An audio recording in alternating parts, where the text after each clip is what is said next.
of the uterus is called the endometrium. This is what sheds when you have your period. This is the muscle of the uterus.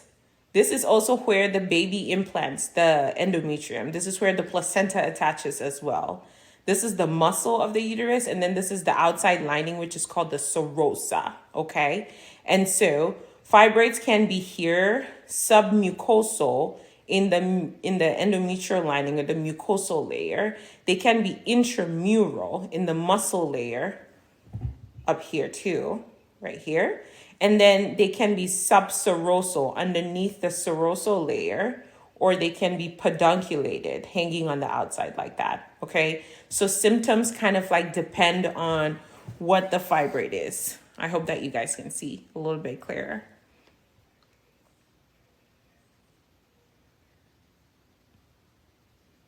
And then the only way you know which kind of fibroid you have is via getting an ultrasound or imaging.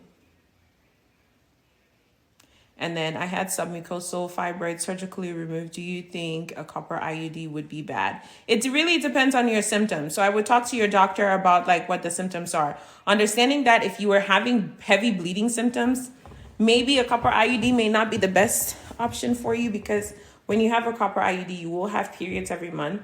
And so if you've had heavier periods, you will continue to have heavy periods. But understanding that a copper IUD doesn't have any hormones in it, right? An endometrial ablation. Yes, so an endometrial ablation basically just burns the lining of the uterus down, but it doesn't do anything to fibroids. It's not a way to manage uterine fibroids. Okay, friends. I haven't been able to get help. The pressure is so uncomfortable and my bladder is affected.